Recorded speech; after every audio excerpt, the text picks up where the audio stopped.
Hey, are we on? Let me just double check.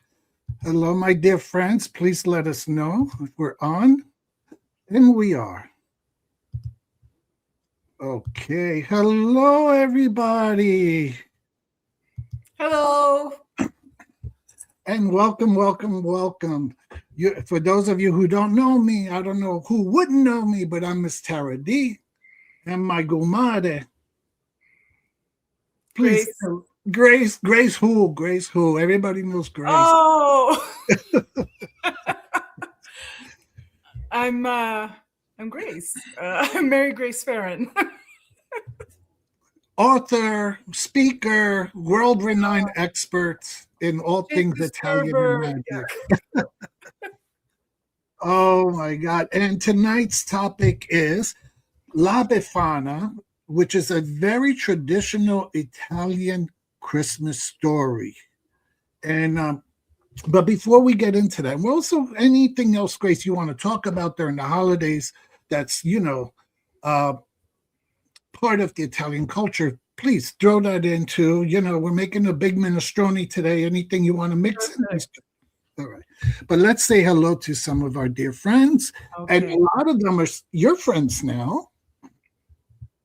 So I see Denise Fletcher. Hello, my dear Denise. And yes, I do have my tits today, girl. I've Nice, remembered. They're nice and full. nice, Um, Kumar. Very nice. thank you. By the way, for those of you who are not accustomed to Italians culture, I'm wearing a traditional nonna outfit. Most of the elderly women who are widows tend to wear black their whole life. So this is my little nod Over their heads to the for nonna. modesty. Modesty, The Kumar. modesty. With the red lips. With the red lips. Oh, but me, yeah, that red is killer though. This Yeah. is Well, I'm glad you pointed it out because let me introduce and say hello to Selena, Essence of Selena. Simone, who got me this lipstick and I love it and I wear it. By the way, it's a bitch to get off. So just so you know, it takes 2 days to finally come off your lips. So I can't wear this on a Sunday because I have to go to work on a Monday with red lips. Uh, Janet Lee, hello. And then who else? Old Windwalker, who he's all over the place. I haven't met him yet. I've only seen him on YouTube, but he's all over. He or she. I still don't know. Old Windwalker, how do you identify? Male, female, non-binary? Let me know. I want to make sure I use your right pronoun. And then who else? We have Maureen, and then we have Aries Girl. Okay. Hi, MA. Oh my God. I can actually read some names. Aha. Say, help me, because I can't even see I so good. see. Where am I? There's Fatima. Hi, Fatima. There's someone named Jackie. Jackie's a wonderful Nancy reader, for Crohn's Intuition. Hi, Nancy. and we're very happy. Nancy's doing much better. Nancy went through a very difficult time. Oh no. Nancy, I hope you don't mind me sharing that. And everybody was praying for her and being there for her. And Oh, thank God she got through the worst, and she's doing much better. oh, thank Okay. goodness. Allison, I'm so happy you're here with us, Allison, Aries girl. My And God, my vision is bad, Kumar. So bad. Fatima is the Canadian. She's I don't know how close in the country you are. It's a very big country, but you two should become really good friends and go visit each other. Fatima is amazing. You would love her. Who else do we have here? Green Willow, welcome. Annie Burger. Did I say that right? Everybody's favorite name, Mangled Unicorn. Hello, Mangled Unicorn. And then who else? Oh, and if Bobby was here, he would say Joanne Miranda. Welcome, Joanne. And then Richland Spiritual Birds. Ooh, what a pretty name, isn't Oh, it? yeah. Old Windwalker goes by the pronoun of she. Thank you, Old Windwalker, for letting us know. And then the other Bronx bombshell, Lexi, sexy Lexi. Hello, my dear. Welcome, welcome. I'm glad she usually goes to bed early. She doesn't stay up late. So I'm glad she's here with us. And then who else do we have? Let me see. Do we have any more? Laura, is it Laura B? Iron Fire Horse. I'm just thinking, I see. I have no idea what I look like. I'm doing this, like trying to read. You look beautiful. I'm trying to read the chat. It's like, oh my God, I need a magnifying glass. I'm on a laptop. And oh my God, for a while I couldn't wear my contacts, and I couldn't see. And I got trifocals on. I can't see. I have a big magnifying glass, and I would literally use it to read the chat. And people thought it was a prop, but I was like, no, I really can't see. I'm blind, But this is the year of the Fire Horse. So Iron Fire Horse, this is definitely your year of magic. Green Willow. Oh, and everybody's just saying hello to each other. Hello to everybody. We already have 31 people watching. My gosh. I know. Because you're so famous. You're so famous, Mary Grace. Everybody wants to come see you. They want to spend time. Stop it. Edward. We're all here for you, Kumara. No. Edward's here. And then I have my mods working. Thank you so much, mods. I really appreciate you because, when I start talking, especially when I'm with Mary Grace, we start getting into it and I can't see, and I don't want people in chat to feel left out. But I understand that sometimes you also have your own conversations, which is totally okay, But if you got something important that you feel we should talk about, please put it in caps and hopefully I'll catch it, okay? And I'll try to start if there's something.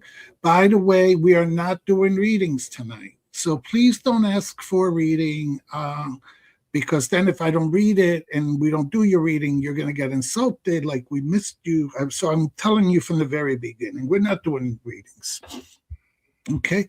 Maybe since I'm dressed up, I'll come later on after Grace goes to bed and I'll do some readings later. After Grace goes to bed. Poor Grace has been working like a dog. It's only like 4 p.m. where I am. Is it really? Oh my God. She's staying up. I can't read and I can't tell time.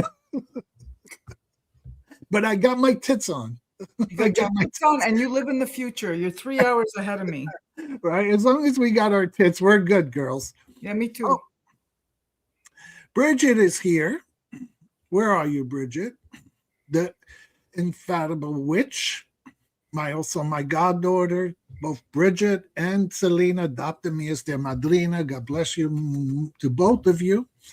And they're going to take care of the chat. All right. Do you think that's enough people? Oh, NYC fan. Okay. I'm mostly here to watch. Okay. My neural divergency doesn't allow me to follow chat. It's too busy. NYC fan, we totally understand it. Oh, yeah. That's me.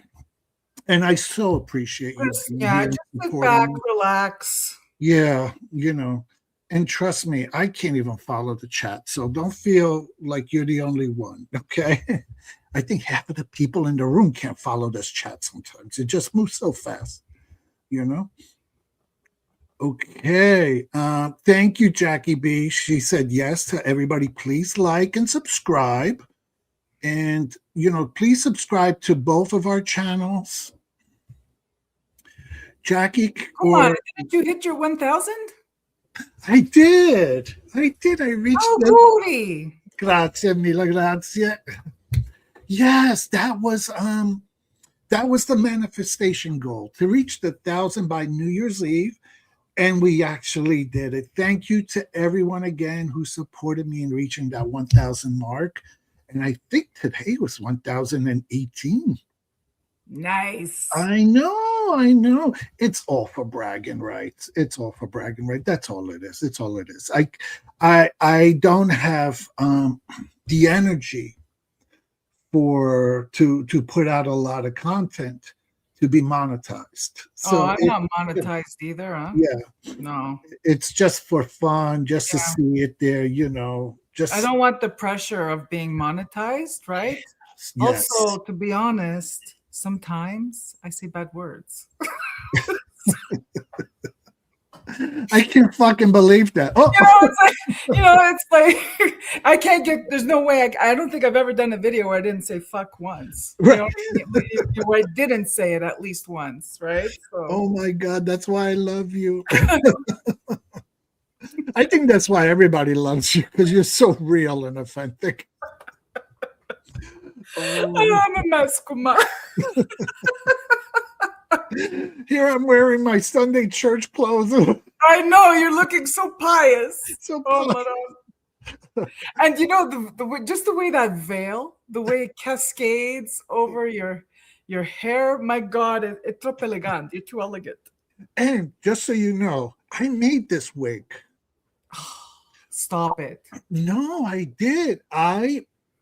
It was an old white wig. You know what Okay. it was? It was the wig from Ursula from Little Mermaid.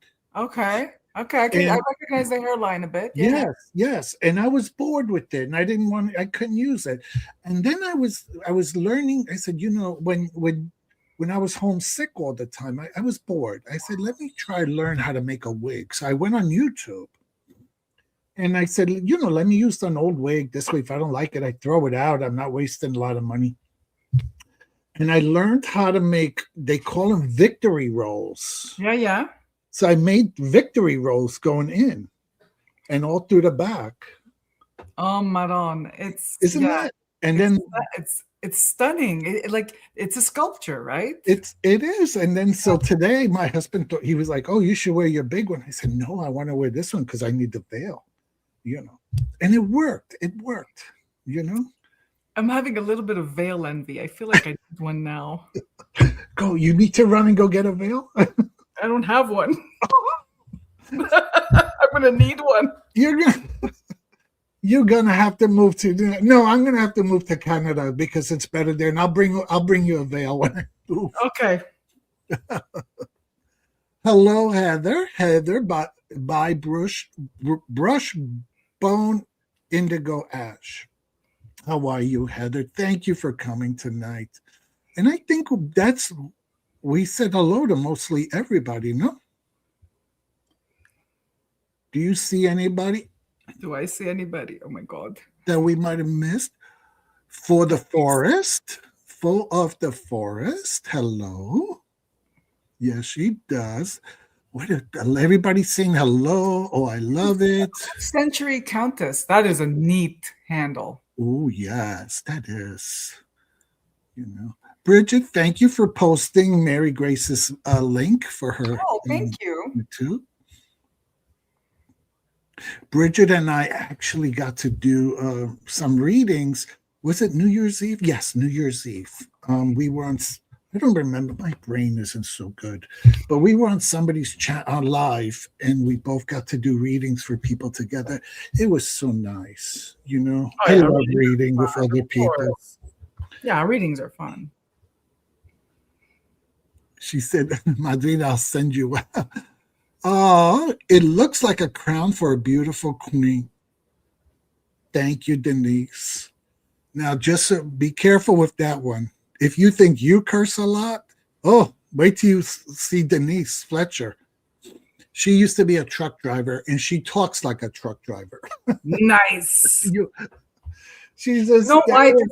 Sometimes I need to talk to people that are like me. Yes. Because I forget a lot of the expletives, right? Like those really creative ones. Oh my God. Yeah. Yeah. Annie says Miss Tarady looks like all of my Italian nonis at the funeral. Thank you. Yeah.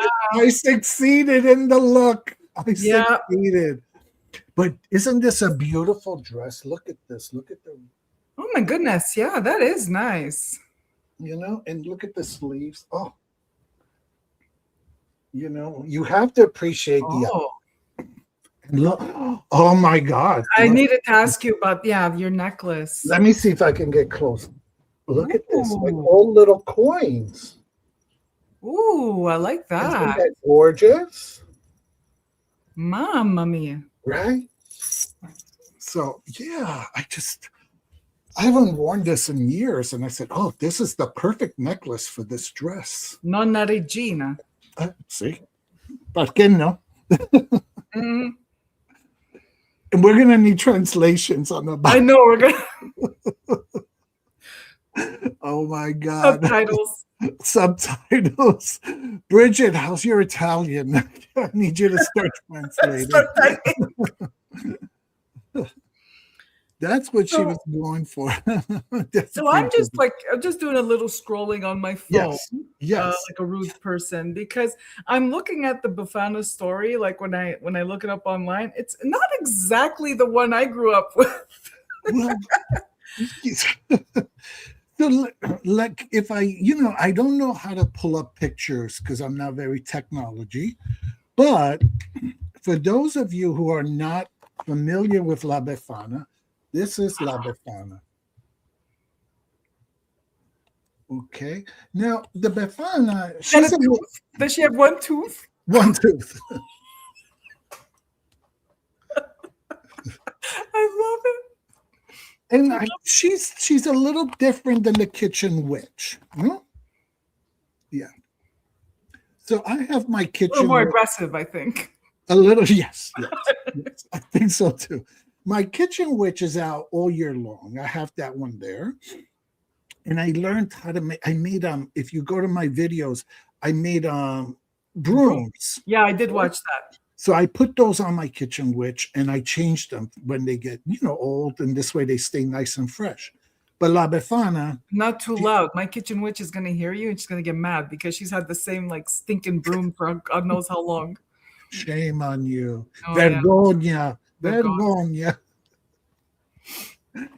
Vergogna. But this one, she only comes out during the Christmas season. Oh, okay. Yeah. Well, she's special just for the holidays. And my sister was actually born on the Epiphany. So my father always used to call her his little Befana.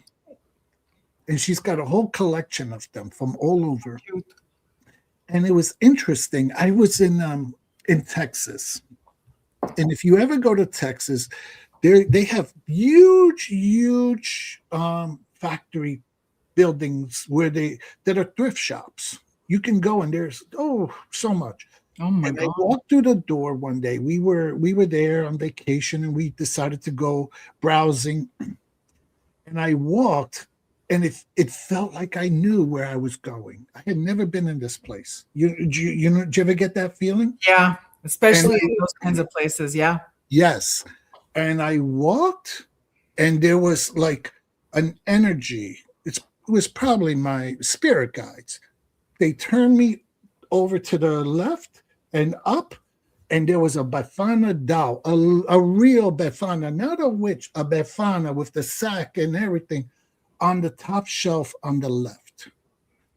You would have, if you went looking for it, you probably would have never found it. And I bought it for my sister. Of course. Wasn't that amazing? Like, Oh, that is amazing. But yeah, I know what you mean. It's just like I get that like out of the blue, like it'll be months or weeks or months, let's say, that I don't go to one of those thrift stores, right? Yeah. And then I get the idea in my head, I gotta go. you gotta go. I gotta go. I walk in and there's all these things. I'll find like a couple of items that maybe like months ago, even years ago, I said, oh, if ever I find whatever, Mm-hmm. it's almost like the energy of it calls us, right? Because we sent that out. Yes. That's what it is, right? It's like we send it out Yeah. and Forget about it. forget about it, and then the energy pulls us to it. Yeah. Absolutely. Yes. So you said you researched the story and it was different than how you were raised. So do you want to tell us your Okay, background story? Yeah, so I'll tell a story. Like, so when I was growing up, so again, I know I always put that into context, right? But I was raised by Italian immigrants, people born in the 30s. My grandparents were born in the late 1800s. So, like that already places how far back this goes, right? Mhm. Now, well, I was raised with Babbo Natale, Okay, which see. apparently Mhm. that was a new thing because Very that nice. research I did do years ago, where in Italy, Babbo Natale, which is Santa Claus, Father Christmas, only came to Italy during the Victorian era, Mhm. right? Just like Christmas looks the way it does, the way we know it, because of Charles Dickens, right? Exactly. Yes. So that permeated there too.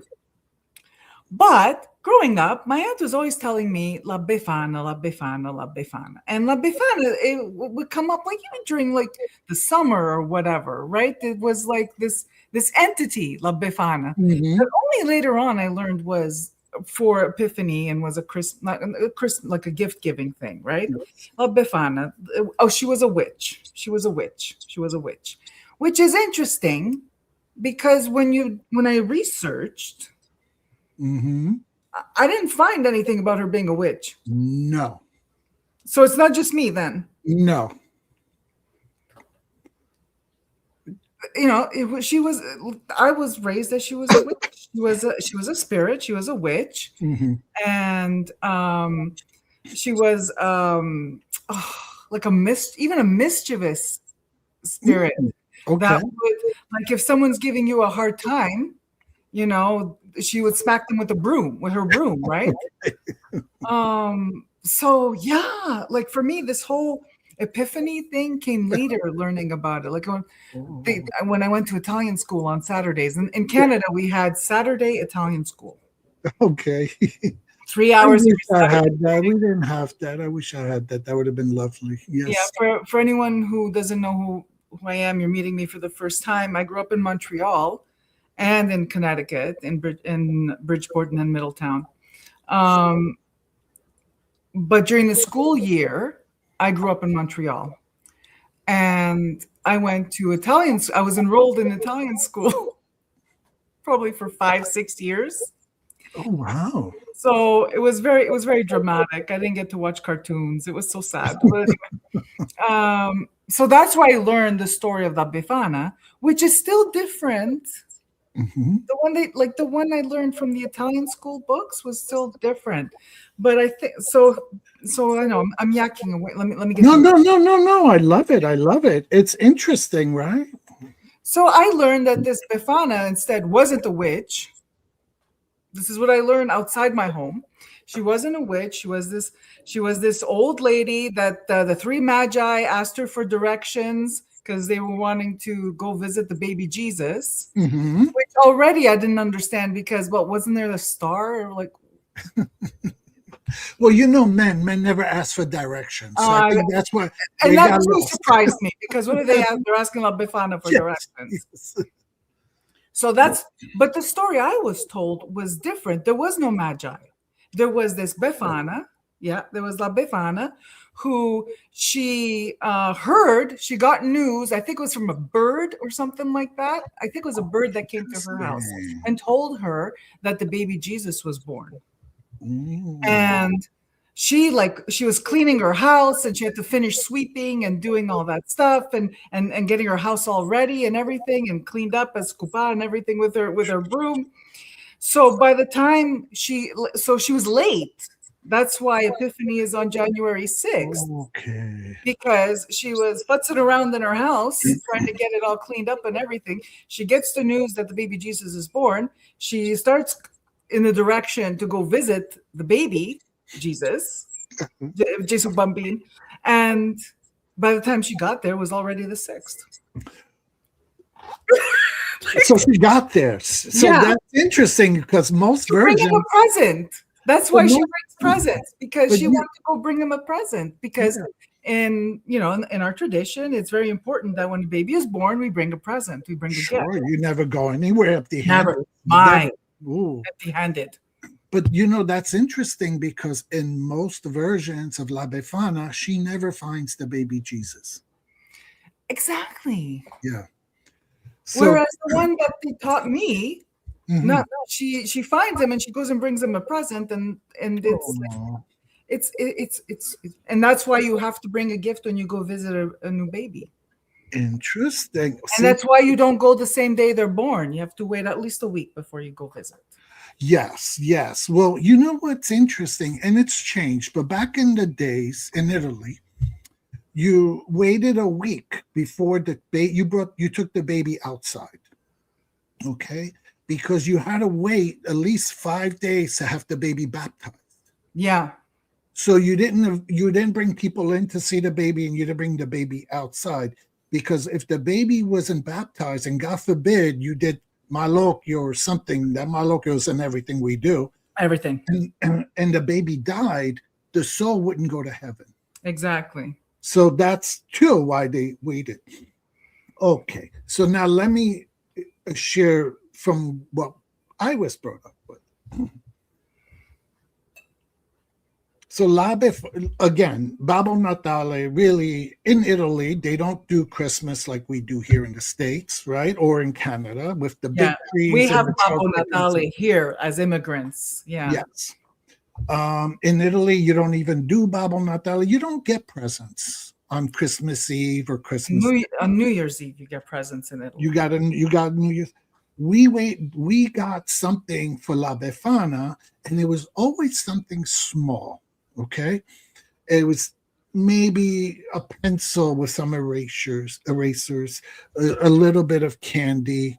You know, it was very traditional to bring Orange, an orange or tangerine, nuts, castagna, nuts, castagna. Castagna chestnuts. is chestnuts, and things like that. And the story is similar to your story, that the three wise men were on search for baby Jesus, and they come into the village. And it's interesting. So we're going to unpack the story a little bit, okay? Because when the three wise men think about it, and there's no mention of a witch. I think that word witch came the when the Italians came to the United States and Canada, and people saw that she looked like this. Yeah. They just started calling her a witch. Yeah, I think so too. Not recognizing that, no, this is how people dress. It's kind of like if you looked at me, you might say, but look at her, she's a witch, you know? Not realizing, no, this is how traditionally older women dressed. Also, I probably got it wrong too. I think it was more like a fairy that the old people used to describe her as, una fata. Una fata. But you're right. It then becomes changed in North America because because in Italy you would never call her la strega. No. That would be insulting. Yeah. That would be insulting to them, especially to the old timers. Yeah. So, so they go, but what's interesting is, you think about it, three very wealthy people, men especially, they come into a town. They don't go see the mayor or the governor of the town, right? They don't go see the priest or the monsignor of the church. Who do they go see? La Befana, because La Befana was also the midwife. She would be the one who would know about babies being born. Yeah. She would know. She's the one who faceva il fate. She did the magic. Yeah. She did the folk. So they know, they relate to that. They go to the person who does the magic in the village, which is very interesting, because when we tell the story of La Befana, we don't talk about that. We don't elevate her to the status that she had. La Befana is don't elevate her at all. Yeah, she's like she's actually a bumbling idiot in the way the story is told. Exactly. That she and when you think about it, because part of the story is that she was sweeping her house when the three magi came, and they said, "Oh, do you know where this baby is?" And she says, "No, I don't know." And okay, we're gonna go. You want to come? And she's like, "No, I'm too busy." Right? That's basically the story. But when you think about it, this is the new year. The time of that they came to see her is the new year, and we're gonna talk a little bit more about that because there's a whole pre-Christian pagan culture around Yeah. that. La Befana is sweeping. So what do we all do on New Year's? We cleanse our homes. It is. It is. January is. Yeah. So that's why she's not going to put down her broom, because it's really important what she's doing. Exactly. She's doing ritual. She's Yeah. doing the magic. And everybody in our chat, they totally get this, right? Because we Yeah. all do it. All of us. We have our rituals for New Year's to take out the old and sweep it out. Sweep it out. So we can bring in the new blessings for the new year. So she's doing ritual, and these three people come and bother her. And she's going to be polite, but at the same time, we all know when we're doing ritual and magic, you just can't stop it. Think about it. Yeah. What happens if you stop your ritual in mid-cycle? Yeah. You can get a magical backlash. Mm-hmm. You know? So, I mean, when we tell the story of La Befana, of course, secular society, regular people, what's the word? What do they call them in Harry Potter? The people who don't have magic? The Muggles? The Muggles. The Muggles don't know all this, you know? They don't know this. So they just tell the story. But for us in the spiritual magical community, when we hear these stories, we see our tribe. We see this woman as part of our community, and we get her. Yeah. We patriarchal society has diminished her importance and her role. But we know how important magic basically comes to matriarch society. Yeah.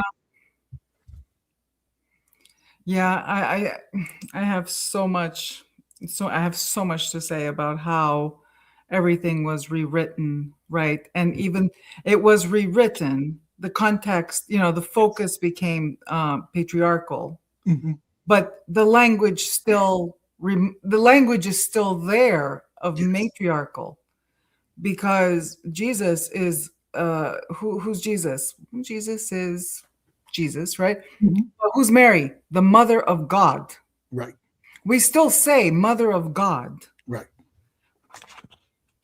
Let's think a little bit about that image. Mother of God. Because you have God. You're God. Exactly. But mother, I'm sorry, is reigns supreme over the child. Yes. Yes. So it's in the language, yet not in the culture. Exactly. But the language persists. You know why? Yes. Because words are magic. Yes. And you can't, and words are magic. Words speak the truth. The truth is in plain sight, but we walk around all fucked up and brainwashed. Exactly. But the one part of the story that I think it's a lesson learned is that after the Magi left and she finished sweeping her house, she realized how important this opportunity was, and she left everything and she went on her journey, And I think being a New Year's story, I think that gives us pause to say, in this new year, I will take advantage of more opportunities. It's beautiful. That's the lesson we can learn from this. That now the story that you said, like I guess is the real story, not whatever I was taught. Is she never found? She never Never found it. arrived? Nope. So she packs the bag with cookies and figs and sweets, and she goes from house to house looking for this special baby because she didn't know it was going to be God incarnated or anything. She just knew it was going to be a special baby. Yeah, just like the story I was told, she just knew it was a baby that was born. This is important, Yes. but I got to finish my cleansing first. Yes. Yes. And see, this is the other thing because in the Muggle world, La Befana brings sweets to the good kids and she puts them in their stockings. And to the quote unquote bad kids, she gives coal. Now, I have to ask you a question about that. Mm-hmm. Isn't that just superimposing the story of Santa Claus on her? It kind of is. It kind of is. But then also think about this. This is a very kind woman. And see, this is why it's important, I feel, that when we tell kids these stories, we just don't tell them the story, that we tell them story in context, especially about when we're trying to teach lessons, right? This is La Befana was a beautiful woman in her town. Everybody loved her. She was the one that when you got sick, she took care of you. When you were, you needed a magic potion, you needed comfort. She was the one. Everybody knows the medicine woman, right? Yeah. They're the ones. So now why is she going to punish little kids for being little kids? It's fucked Right? up. It's fucked up. But they equate the given the coal. If you're bad, you get a lump of coal. Okay. But you got to think about it. Back in the day, before modern heating, coal was actually a good thing. Coal was fucking currency. It was currency. So, so maybe, you needed a little reprimand. You needed to be reprimanded a little bit. So you didn't get the sugar. But you know what? I'm still going to give you something to value. To keep you warm. Keep you warm at night. Because if you really wanted to punish a kid, you would give him nothing. Yeah. That's how you punish them. You got nothing. But coal, I remember when my mother would send my grandmother money so she could buy coal to get her through the winter. Yeah. So isn't that interesting though? That is interesting. It's so like when you talk about it, right? Like discussing it is when it really like comes to life and you start to like already it sounded a little funky, right? But then when you unpack it a little bit, like especially that lump of coal, the second you said coal, I go, Maron, coal is freaking currency. That's not like a punishment. Exactly. It's like getting underwear for Christmas. Exactly. Oh, wait, we hit the wrong one. Wait a minute. Let me see. How do you do this here? I'm going to try this. What did she write? I would have taken the coal. There you go. Yeah. Exactly, Maureen.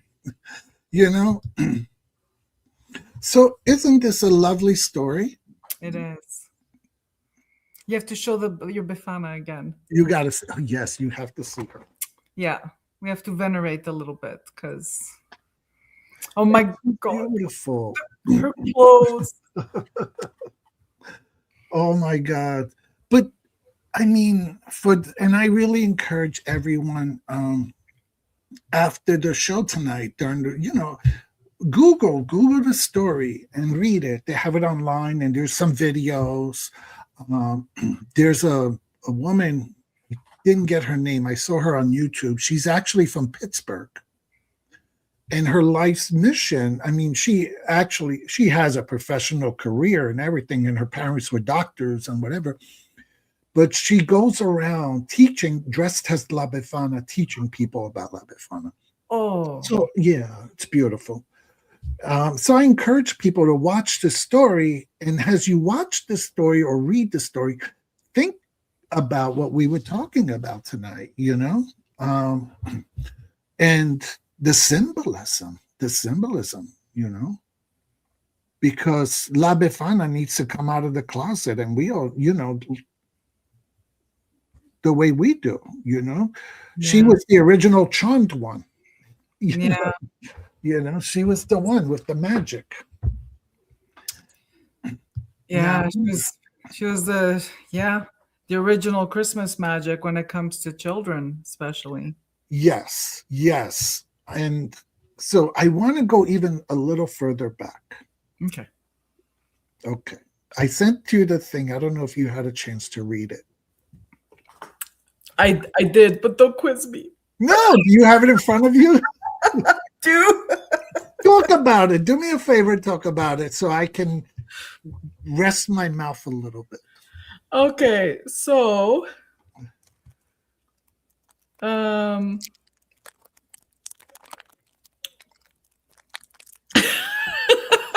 I'm sorry. I'm sorry. Oh my gosh. I even posted something about it too. Okay. So La Befana, so it's believed that La Befana it was that was based on a pre-Christian Roman goddess, goddess of the new year and of purification. Different spellings of the name is Strenua or Strania, and oh my god, like to me this was something new that I learned. So I love talking to you, Madonna. And yeah, so there's that connection because of it happened, it's Epiphany, which is in January. It coincides with pre-Christian practices for January. January was a very well, all the months are important, but January was very important. The start of the year, there's that cleansing that occurs, like you were saying. I know that in like secular society, we talk about the cleansing and the cleaning the house and all this stuff before New Year's Day. But in pre-Christian, it was all of January, setting the tone for the year, where, and it was opposite of December, where it was about, cleansing the home, and the lights were dim, so you only lit one candle, let's say, in the house, instead of all the candles ablaze like we have for Christmas. So this goddess Strania, I'm really interested in looking into her, because I did you have a chance to look in to see what else? Because it's interesting that she's the goddess of purification and well-being, which it kind of like makes me think of New Year's resolutions, how we're all right, like we're yes it's practice. She's practically the way I read her, the way I read about her, she's practically the embodiment of this energy of New Year's resolutions of I'm gonna be healthier, I'm gonna quit smoking, I'm gonna stop eating garbage or whatever, right? And so I thought that was interesting. And there's a shrine. Yes. There's a shrine for her. Like it still exists. It's at the top. It's at the top of Via Sacra, but I don't know what city. Varro is the city. It's right outside of Rome. It is. It's in the mountain region of Rome. Yes, exactly. Yeah. And somebody said, did they celebrate the whole month? So yes, they did. So her pre-Christian days, when people worshiped the Roman pantheons, and she was the god, one of the goddess of fertility for the earth. And getting ready for, and also back in those days, New Year's Day, the first day of the year was March 1st. It wasn't January 1st. Exactly. So you were getting the earth, and this goddess and her I don't like the word cult, her devotees, they would celebrate by going out into the orchards and dancing, and they would dance nude, and they would have celebrations and feasts, and yes, for the whole month in preparation for the spring, for the planting, Yeah. you know. And then what happened was when the the Christian church Catholic, started Catholic, they're the first ones. Yeah, yeah. started to co-op a lot of the already existing ceremonies and holidays, right? This this celebration was too big. They Yeah. couldn't. They realized there's no way that we can abolish it. So they started to augment it. But now the church didn't want this sexy, good-looking goddess figure who's about fertility. You know who they were. You know who they replaced for January, right? Oh, Sandandoña Bad, yes, dude. right. So they decided to make her more of a crone, you know, and they took away a lot of the fertility. But there was a priest in Sicily who actually wrote how the way the way we venerate La Befana and the types of gifts that she gives children, the figs, the dates, the tangerines, were the same gifts that devotees of La Serena, is that, did I say Stenia, the same gifts that were given to her. So he was able to show how the church basically Basically, did the old switcheroo the old shit. and the old switcheroo and appropriation. You know, I understand.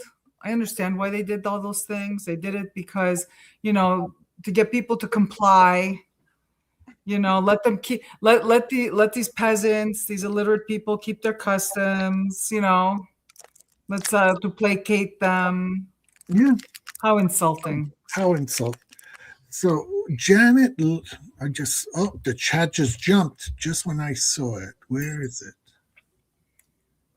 Okay, Janet Lee, she wrote, let me see if I could show this. Oh, I just peeked at La Befana Shrine Festival. There's a lot about it on Google.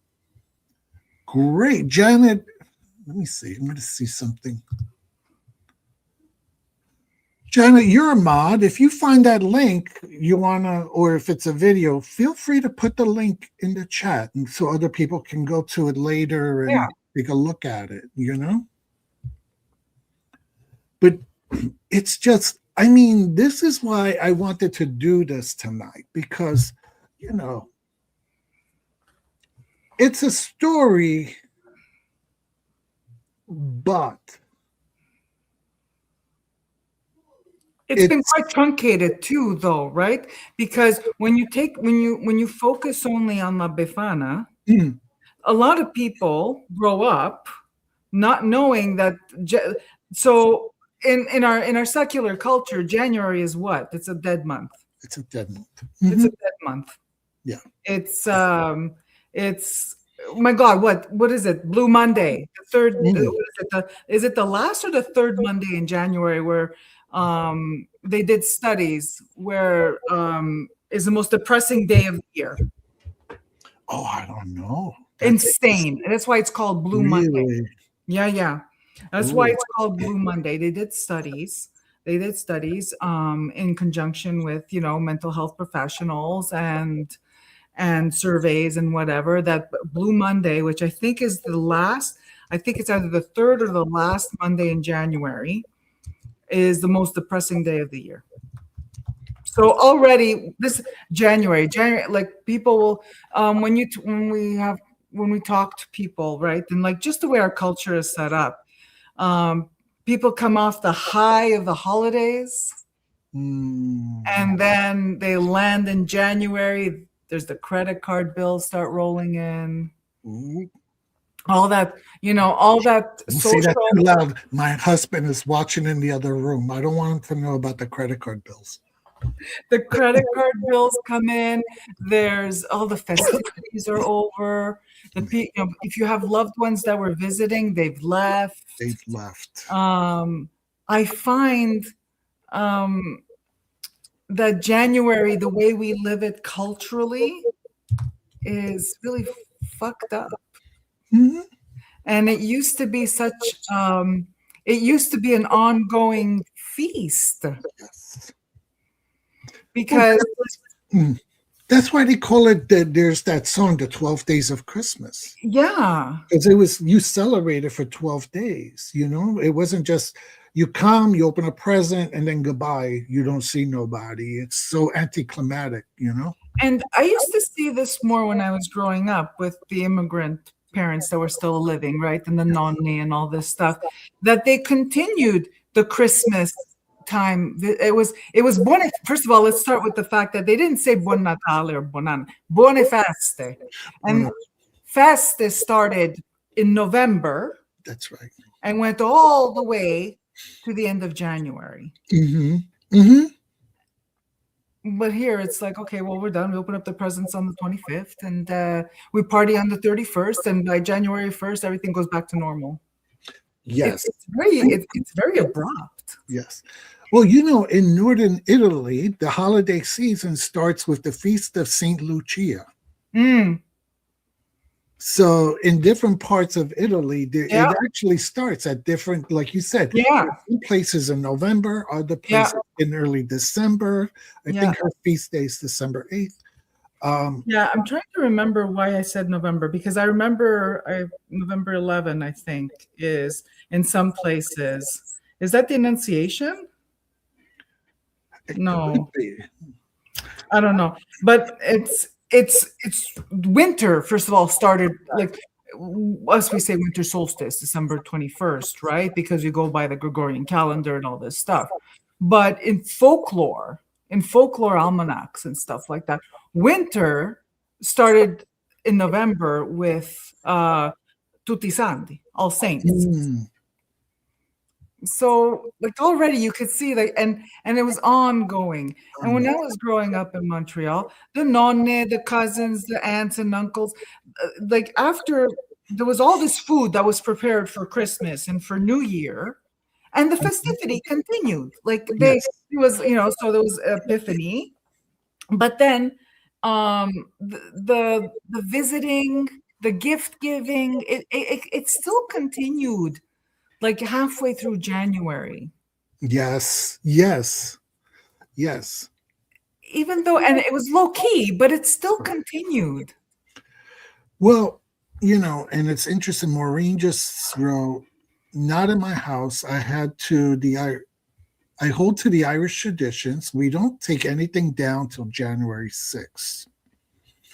And it's similar to the Latino community. They also, the Three Kings is a big, big holiday. Mm-hmm. It's, I think, bigger than the Christmas. And they give out gifts too. The camel, which my husband laughs. He keeps saying, "How did they get this camel all the way to Puerto Rico?" He didn't know the camel could swim. And you put the shoes in the hay, and you get presents. But I think what happened was through, the American propaganda, the marketing, because Christmas really came out of the marketing. Yeah. And, merchandise and selling things. I was telling somebody, I think during a live, Santa Claus in the red suit was developed by Coca-Cola. I know. He was a product endorsement. He had they made his costume the same way, like a mascot. He's just a mascot for Coca-Cola. Exactly. The way we know him in red and white. And the Charles Dickinson type Christmas got started by Queen Victoria because Christmas was more of a drinking, partying celebration. And people were in the streets and there was so much going on. She didn't want to pay extra to hire more police, more guards. and all the property damage. So she really promoted this whole stay at home with the family, have the goose on Christmas, Yeah. that whole Charles Dickinson thing. Yeah. Invite people that don't have anybody to your house. In other words, get those bums off the street. Exactly, Yeah. And then mass media, especially which all started here in the States, because we started with the televisions and everything, started to promote like all these, Christmas Carol shows and movies. It's a Wonderful Life, and created this misconception of this is what Christmas needs to look like. And it is unrealistic for Yeah. most people Yes. and causes more harm Okay. than anything else. Yes. It causes more harm because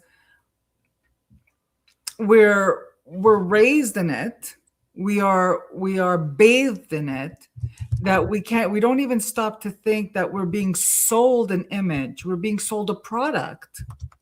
And if we don't live up to that, if our Christmas does, like our Christmas is never going to live up to a movie.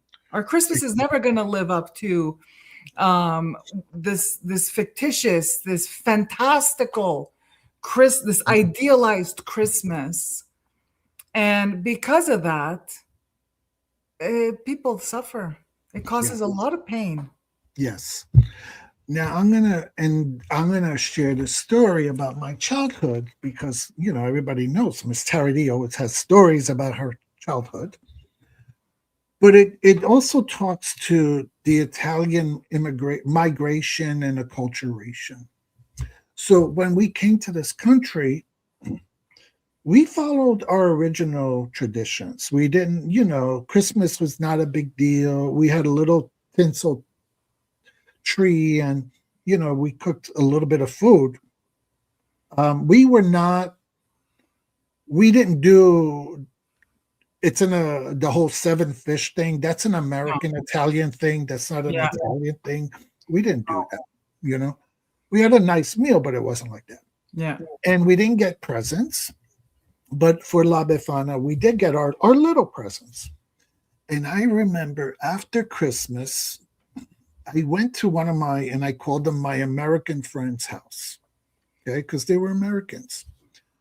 And I remember they had a big tree, and they had a fireplace, and they had mountains of toys. And I was in shock, because it looked like the ones on TV. Mm-hmm. And I couldn't believe how many toys they got. And it was sad because I didn't understand it then. The message that I internalized, though, was, oh my God, I wish I was American so I didn't have to be poor. Oh my God. That was the internalized message. I mean, obviously now as an adult, I can understand, well, we had different cultures. Know what was my internalized message? Yes. I must be really bad. Look at that. I must be really bad. They must be, they must be really good because Santa brought them all these presents. I must be really bad. Wow. So look at that. That's interesting that you wished you were American so that would be poor. And I thought I was bad. Isn't that sad? Oh my God, it's so sad. It's so sad being being children of Italian immigrants. And I wonder if but I'm sure things like that happen to all children of immigrants, yes, where they're coming from. I'm pretty sure if there's anyone in the audience tonight who is the child of an immigrant, prove us right. Tell us. Right. Tell us your story. Tell us your story. And it's sad because, but that's why, I really wanted to have this conversation tonight because, As everybody knows, this year I've been doing a lot of ancestral work. You know, hold on, let me just.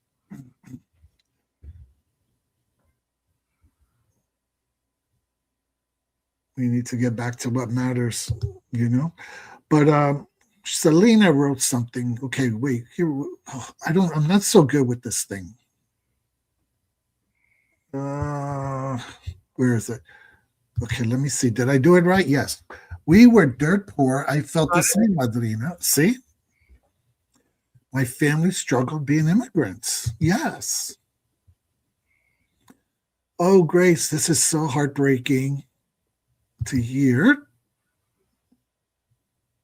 But children, we think, as adults, I don't think this way, but it seems to be pervasive that adults feel that what they think or they don't think that children are they're just furniture. They're not experiencing the world. They see everything. Children Yes, see everything. They see everything we say. They see what we do versus what we say. exactly. You know, but look at Fatima. Had Yeah, to leave school and go to work and did not graduate. Fatima, is Portuguese. She's hi Portuguese. Fatima. Yes, and I love Fatima. Fatima every Sunday she would light a candle for me while I was going through my treatments. God bless her. She's so good. But the thing is, this is why I wanted to have this because I think has a spiritual community, right? We need to look at the mythologies in that we celebrate. Yeah, Whatever background you're from, everybody has their own stories, right? yeah, yeah. And I think it's our obligation not to just tell the younger generation the story, but to help them unpack it and really see it in context so that they can internalize the beauty of it and not just, lack a better word, the inferiority from what they see on TV. Yeah. Like, oh, well, I don't like being Asian American because we do this, we don't have that. I Yeah. don't like being Jewish, because we don't get to do this when they get to do that. I mean, I'm a proponent that no matter what your spirituality or culture is, that people need to find the beauty and celebrate it and make that part of you. Because, like you said, if I can share a little, Grace, you work in the mental health system, and you said this was a terrible season. There was a lot of people in distress. And part of it could be because maybe they were never taught to see the beauty in their customs, in their sense of spirituality and They who were they just are. shown the fucking fantasy. Yes. And when your life, your family, your situation does not match the fantasy, you come away from that um just assuming that you are lacking. Yes. Yes. Yes. And I know we do a lot of as a spiritual community, we do a lot of calling out the consumerism. But what I think was important that you said tonight was it's not just enough to recognize, okay, this is consumerism, to recognize that we need to see the beauty, but to literally unpack this shit Yes. and dissect it. Dissect it. Because as long as we stay on the surface level and say, well, the reason for the season, it's a season of love and of giving, that's all surface level garbage. Mhm. Okay. That doesn't help someone who's feeling lonely. That doesn't help someone who's feeling alienated. It doesn't help someone who's fucking hungry. Yes. Right. So I feel like it's all surface. Yes. And you really hit it when you said it's not just talking about it, it's unpacking, but also dissecting it. Yes. And undoing the misogyny, the Yeah. patriarchal system constructs that put um because behind all this mythology there's truth. Yeah. There's, you know, and how do we now undo those lies to bring out that truth? You know, like I said, you know, La Befana, she was a woman of status in her village, but yet the patriarchal system made her, like you said, a bubbling idiot. Yeah. You know, so how do we today, Toothless. toothless, Yes. but how do we today teach our younger generation, right? Whether you want to, and any culture can talk about La Befana. It's not just, you know, she's not restricted to Italian culture. Anybody can tell the story.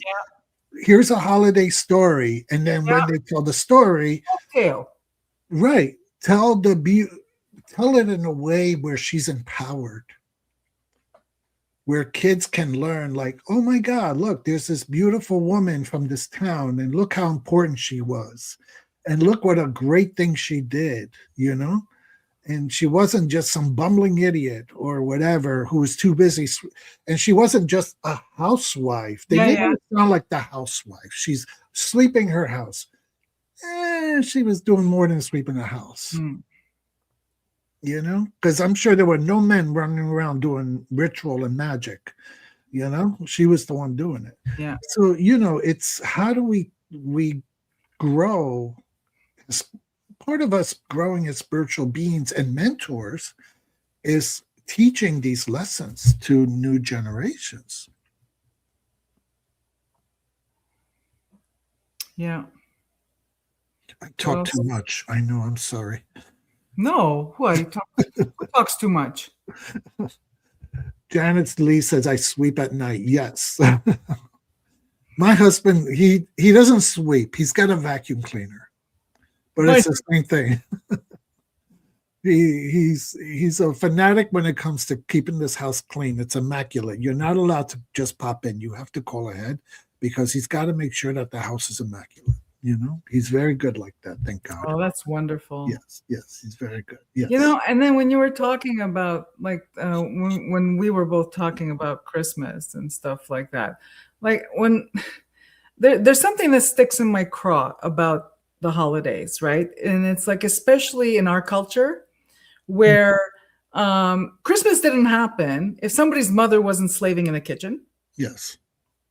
Christmas didn't happen if somebody's mother didn't like make sure everything, you know, like all the women didn't make sure the food was the house was clean, the food was prepared, the presents are purchased. And this is like even today, like this is like if you like this pressure that people are under. That's right. I gave that shit up years ago. Yes. Yes. I was exhausted, and I hated the holidays. I hated them. Because we have to, again, it's that whole, you know, having to live the fantasy, having to live up to this fantasy of what Christmas is supposed to look like. In our culture, where we don't eat meat on Christmas Eve. Well, I'm sorry. So people who can afford to go buy seafood, which is not cheap, I might add. Exactly. I don't know. I feel like that's so what are they supposed to eat? Mm-hmm. Right? It's like it's like all, so you know, even in our culture there's a bit of that fucking fantasy bullshit, right? Well, you know what, this whole thing about eating meat and fish, you know where that comes from, right? Yeah. Be my guest. It was the way because the sailors, the fishermen were not making money. Yeah. So they complained. So the church was the authority. They were the government. So the church started doing the feast days where it was only fish in order to give the fishermen an opportunity to make extra money to Yeah. sustain themselves. Hmm. Because other than that, most people were eating chicken, pork, very little cattle because you don't really find a lot of cattle in Italy mainland. But pheasants, they were eating meat. Yeah. And so they did this. That's where all this came from, Yeah. you know. And then they put it to the biblical story about how Peter and his brother were fishermen. Yeah. Yeah. Yeah. Let's. They It's used all the retcon. Bible It's to all justify retcon. it. Exactly. But it was all about making money and giving the fishermen time. Yeah. Yeah, and then in modern day, it's to show how affluent you are because you're And this whole fucking feast of the seven fishes. So, I see. I get that question every year. I think that came out of New Jersey I think so too. I because really do. I have on my mother's side, my northern Italian family. A lot of them settled in New Jersey, and I don't Mm, know if they did it, but I do know that I first heard about the Feast of the Seven Fishes from people that I knew who lived in New Jersey. So already it wasn't a it's not an Italian American thing, this Feast of the Seven Fishes. This thing it doesn't exist in Italy at all. right, right. No, The no. Feast of the Seven Fishes is just conspicuous consumption. Yeah, Look at us. Look at what we could put on our table yeah. Christmas Eve. And then they do it all over again on New Year's Eve. Yes. You know, it's not that it's I don't like I used to find this really interesting growing up. Christmas Eve we had like the big seafood, what the fuck, right? And then Hmm. the big meal on Christmas Day. A Yeah. week later, we repeated it for New Year's Eve and New Year's Day. And New Year's Day. Right. Where in Italy, they were eating lentils and cotechino on New Yeah. Year's Oh Day. my God, I love lentils. Oh, yes.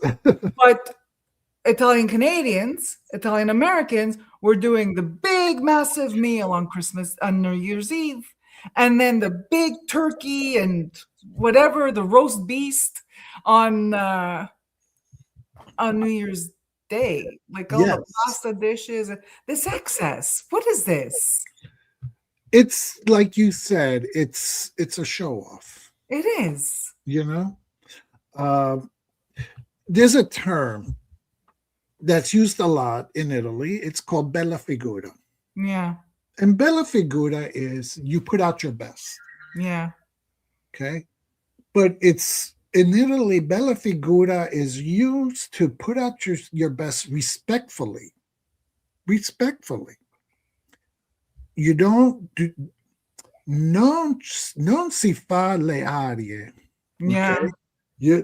That means you don't put on airs. Yeah. You put out your best in a respectful way, Yeah. but you don't put out airs. You don't. Yeah, because You stay what I'm humble. describing of what I witnessed è una cafonata. Mm-hmm. And cafonata is from the word cafone in Italian, which means crude, True. crude, and oh my God, there's the exact word crass, Crass, crass. which Americans tend to come off as when they go to other countries. They come off very crass. Very. So as Italian Americans, we tend to double down on. Yes. Yes. Yeah. But a lot of Italian Americans, they feel that they have to put on these airs, this sense of bravado to Yeah. show who they are and that they're somebody. And which is really interesting because when Italian Americans go back to Italy to visit, they want to claim Italians don't they call them Americana. Yeah. And Americana means dog shit. But it's they take the Yeah. American word and they kind of Yeah. slang it to mean dog shit because American. these Americans come there and like, oh, I'm Italian. They're like, no, you're not. Yeah. But yeah. But But you know what? You know what really is sad is that as Italian Americans, we have a rich and strong heritage. We Yes. are the descendants of the people that came at, at the turn of the 20th century. Yes. We are the descendants, we are of the people that built New York City, built Chicago, you know what I mean? It's like, Yeah. you go to a cemetery in Vermont and it's all my father's side, all my father's uncles and stuff. All Yes. those freaking tombstones were made by them. You throw a rock in a building in New York City, and that's someone's Italian grandfather, great grandfather, or whatever that fucking laid that brick. Yes. Like, we have a lot to be proud of. Right. So But then, going back to Italy, and it's like, oh, no, you're Italian American. Be proud of it, man. but think about it. You and I both had little traumatic childhood stories from the holidays, right? Yeah. So now, if you're an immigrant, you come to this country and you experience those little traumas. Yeah. Sometimes the way people they tend to overcompensate. Yeah. So if we felt like So we were glad you poor, segued into that. if we felt like we were poor because we didn't have what the Americans do, well, then let's overcompensate. When we have dinner, let's really have a dinner. Yeah. Or because our parents came over and were dirt poor when they first came over. Once they started, my father used to call it la crash. When they started making money from working hard, and they were able to, and things were affordable for them, that then they just went the other way. They just went the other way. It was like indulging, because we used to have nothing. Now we can have all this, so we're gonna have all this and more and more and more. And so I like how you segued into that, because that's what the psychology is. That's what it is. That's what it is. And this is why I'm going to keep going back and keep going back. This is why, to me, it's so important to talk about these kind of stories, because I think when we teach kids these stories and how significant they are and what the true meaning is, it helps them to feel proud. Yeah. And to internalize a sense of self. Yeah. And being comfortable in their own skin. To be able to see beyond the caricatures. Yeah. So that they don't have to, I used to go to a gym, right? I used to call it a very Guido gym. You know the word Guido? Yeah. We have Joe Minchia in Montreal. That's what we called Guidos. Joe Minchia. Yeah. And Mary Minchia was the female counterpart. But and I used to look at these guys, and first of all, they thought they were speaking Italian, but they weren't. They were using a language that came from the 1930s, when their great grandparents came, and they never really learned the real Italian. They just learned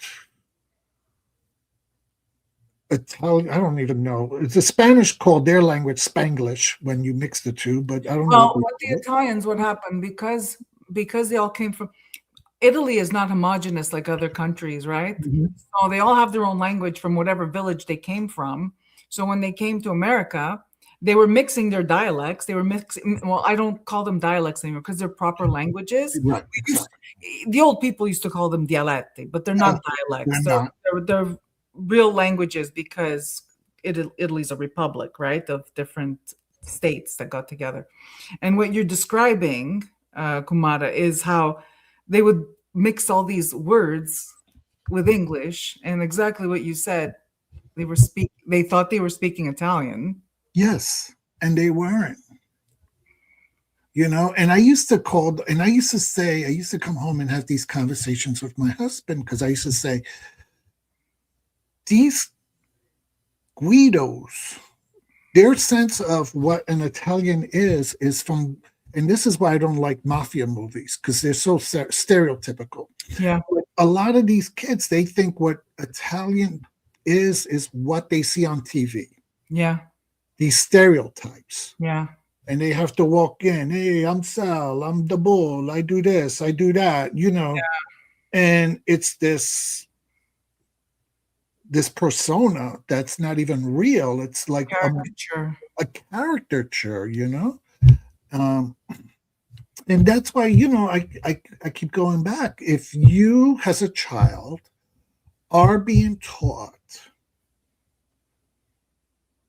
about your culture, and especially in the spiritual sense, when we talk about ritual and magic and folk magic, especially, and how that plays a part, you tend to develop a better sense of ego, of self-esteem. So you don't have to become like these caricatures on TV. Now to tie it back to La Befana. La Befana is a caricature now. Yeah. And Italian, we have magic in our culture. Mm-hmm. But even native Italians in Italy will refer to what we practice as superstition. Yes. and downgrade it, right? Yes. Downgrade it to ridiculous superstition. Mm-hmm. But also, those same Guidos that you describe are the same ones that will wear the cornicello. Yes. They don't know what it means. They don't know. They don't. They don't know what it means. And it's derivative.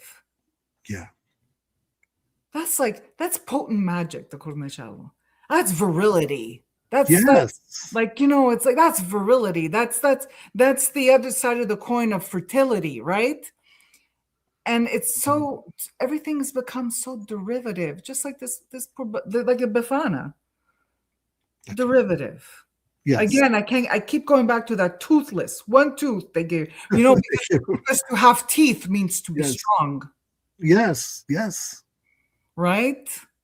Yes. Sdendato means that you're having no teeth or whatever means that you're weak or sickly or you have no power. You have no power. No power. They took her fucking teeth away because they had to take her power away. I bet you that spirit is beautiful.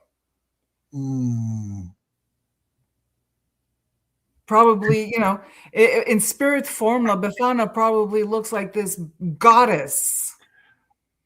And yeah. And you know what? And if Bobby was here, he would probably talk about it. The whole thing with, I always say it wrong. Maiden, mother crone. Did I say it right? The 3 in 1. Yeah. So she is beautiful because that's the other thing, right? You can be just because, look at me, I'm an old crone. Okay, I got the wrinkles, I got everything, but people still tell me I look beautiful. Because you are. But we live in a society where to be an elder, to have wrinkles, you're expected to disappear. Yeah, you're expected to go away. Not even disappear. You're expected to go away. That's right. And that's like you said, they gave her one tooth because they wanted to take away from the original goddess of fertility, right? To take away the sensuality, because God forbid we should talk about sensuality and sex. God forbid, so let's make her an old crone and make her disappear. Which she could still be powerful. Yes. As an old crone, but take away her teeth. Scarpe tutte rotte, like when the nursery rhyme, her shoes are all she's wearing her shoes are all broken up and she's wearing rags and stuff like that, and it's like okay, that's right. Scarpe rotte, cappotto di Romano, vieni la Befana. Yeah. you know. So let's see. I have to say, my great. This is Faye of the Forest. I have to say, my great grandmother and grandfather came from Italy, but my mother was born here in America. So I always said, "Mom, I am Italian," and she would get mad and say, "You are Italian American." Okay, so there's this really great That's a documentary. great one. Okay, good. There's a really great documentary. Um, and I wish I could remember the name of the actor. I have the DVD, and it talks about Italian Americans, right? And there's a line at the end of it where he says, "My parents were Italian, and Mhm. they came to America, and I'm Italian American because he's a first generation born here. My children are American Italian. Mhm. Their children are American American." And it makes you choke up because you it's true. It's true. It's true because, as and we want that for them. We want, we don't want, I'm sure, like our grandparents who came, or our parents, in my case, my parents who came, don't they came to make it better for Yes. their descendants. Yes. Yes. They sacrificed for children they didn't even have yet. Hmm. All these people that came over. Right. And I think in your case you came over little or something like that. Were I you was already 6 years born? old. I was Yeah. So you were born in Sardinia. Slovenia. Yeah. And so, it's like, again, to go back, when I see my culture so derivative, so like the caricatures, the like, the and the people of my culture behaving like fucking caricatures. Mm. It sticks in my craw, man. I don't like Yes. it. I do not Yes. like it, Kumar. I do not like it Hmm. because look who we come from. Like those Guidos at the gym that you described, and the Joe Minkias where I come from. The That's mob culture is not Italian American culture.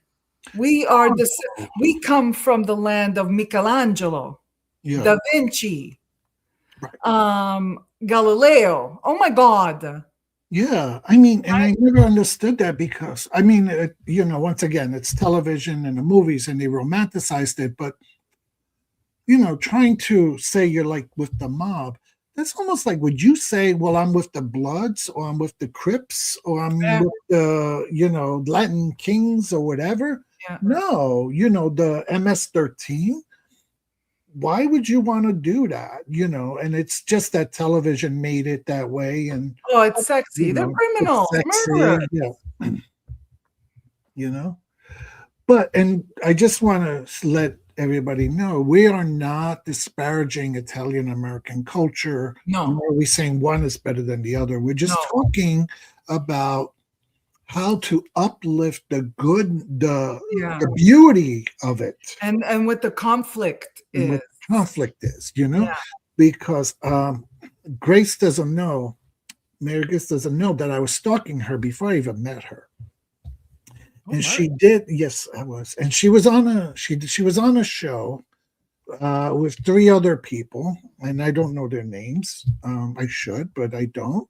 And they were talking about folk magic and magic. And I remember you spoke about, and this is why I started to really connect with you and fall in love with you, because you really talked about how, because they were talking about what's his name, the one who he wrote that whole thing about Stregheria and everything. What's his name? Raven Gramassi. Yes. And then Oh my gosh, I'm trying to think if this would be the correct. So I was doxxed by Raven Gramassi. what does that mean, doxed? It means that up until he put my real name on his website, I was just Rue of Rue's Kitchen. And to shut me up, he put my full name, maiden and married name, on his website in 2007. and caused me a world of hurt in my life. Oh no. Just because he didn't like that I disagreed with his view. Right, right. But I remember, and correct me if I'm wrong, but your view was that the same way how immigrants move from one country to another country and have to evolve Yeah. in their culture, right? Yeah. Culture changes with Yeah. adaptation. So did our practice of magic Yeah. And culture has to change to survive, to which is survive. why, to go back, and thank you for bringing it up. I'm not shitting on Italian American No, no, culture. no, I no. am Italian American. Right. But it's that whole, I'm shitting on the fact that we have been sold this image that is not true about us. Right. Yes. But I Yeah. loved when you said Yeah. that because, you know, and I don't want to, so we could have a whole other conversation about, this whole thing about, heredity magic versus learning magic. And Yeah. your whole stance is you don't have to be a heredity witch. No. You can learn it, which you and I speak the same language. And this is why I was like, finally, a paisana, she understands me, because the same way. There's a lot of gatekeeping too in our culture, and Yes. I think this is in every culture, right? But Yes. there's a lot of gatekeeping. I remember reading a review of someone else's book where someone says, "Oh yeah, people need to respect Italians because they need to respect the fact that you have to be Italian to practice," and it's like, what? Italians aren't even Italian. Exactly. If you there's 20 regions. People don't understand. Regions. When you go to Italy, there's They 20 are regions culturally diverse. and they're very diverse. Exactly. Exactly. So yeah, Sardinia, I always, when people ask me about, oh, you're Italian, I say, well, I'm kind of. Sardinia, kind of. Yeah. And I said, the best way to explain it is Hawaiians, Polynesians to the mainland. We belong to the country, but we have our own language, our own customs, our own everything. You have strong magic in Sardinia. Mm-hmm. You have strong magic in Sardinia. It's a very shamanistic. Yes. Like the shamanism is strong, just like in Sicily. Yes. Yeah. And a part of reason why Sardinia maintained a lot of it's funny because I did my ancestry 23 whatever, and I was 99.9% Sardinian. Oh, nice. What was the 1%? I need to know. They didn't tell me, but it goes back to the Neolithic period. That's how far back the genetic pool goes. But the reason why is because the island is so far away from the mainland that it wasn't until the 1950s when they had boats that would actually go back and forth. And then later when they had planes. So basically the island stayed isolated. Yes, we had different cultures that would come in and try to, invade it. Yeah, invade and take over the land, like take over the island, right? Yeah. Right.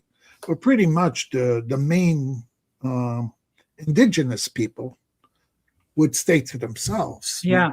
But we're going into a whole other story here. But that's amazing. You're 99% Sardinian, so that makes you indigenous. Yes. Fantastic. Yes. Magic is strong. So I think it's strong because we are intentional. I think for all of us, especially everybody in chat, our magic is strong because we are intentional in it. We respect it. We explore it. We, like we did today with La Befana, we unpack our magic. I also feel I can only speak for myself, but I don't believe it. It just is. It is. It's not. It doesn't require me to believe it. Exactly. The way, let's say, religion requires me to believe it, Mhm. and I fall short. You know what I mean? Like, this is something I don't need to believe. To me, it is given. Yeah. It is. Oh, my biggest cheerleader. Selena's magic. She says my magic is strong. Her magic is strong. I keep telling everybody. We had somebody. She sent me packages, and we had a crook who was stealing the packages in the building. Okay. And the last straw was she sent me a box, and it had a lot of spiritual stuff in it. So that was it. So her and I both did spells, and ever since then we haven't seen the guy anymore. I mean, so we're like, wonder Well done, ladies. Well done. Yes. Oh my God. I support this comportment. Okay, what happened here? I subbed, and the last post says tomorrow show's canceled, by the way. Okay. So that person is New York City H fan. I think this is the person. They said they were neurodivergent, so they really couldn't read the chat. But I think if people can join something, I think they posted something. Yeah. They posted something about a channel or something, or was it the Italian Reach? I had just caught it before it changed. I know, it goes so quick, right?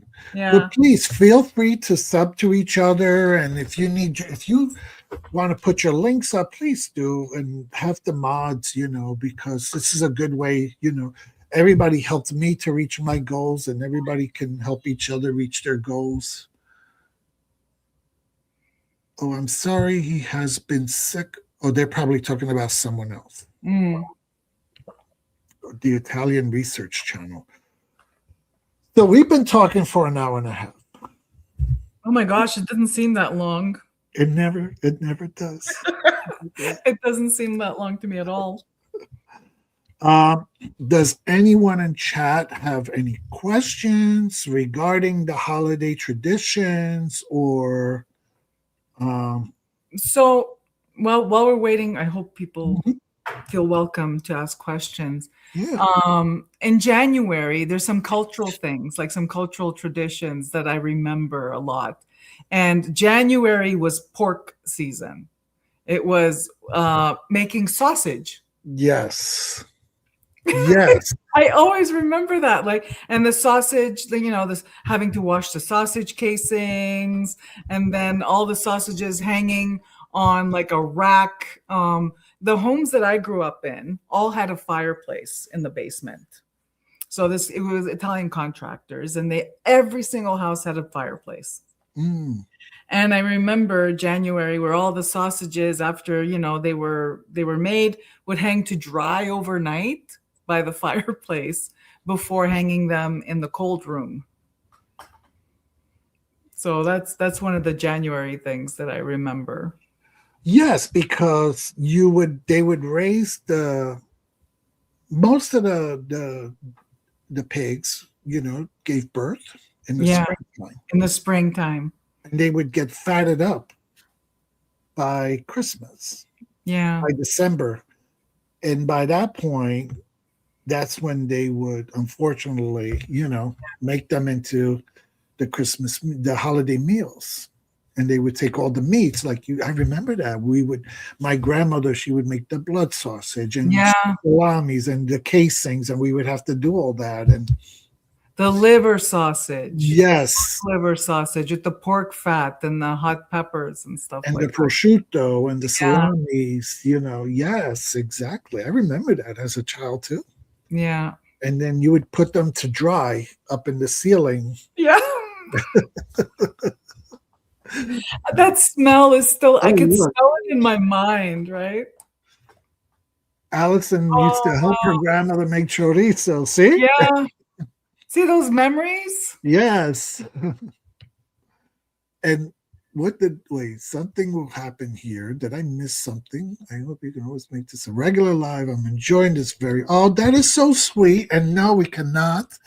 Nancy, she wants to make this a regular live. Nancy, you know how difficult this is for me.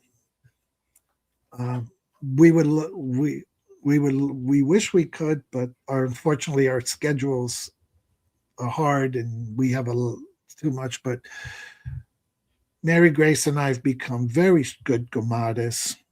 And of course, if there's ever a topic, we're going to try to get together to do a show on it, and Yeah. and this and that. But it's presumptuous for either one of us to say yes, we're going to do this on a regular. Plus, I think it's more special when it's a hit and miss. It's like Yeah. you know. It's more special. Also, we come more with more to say because we were saving it up. Yes.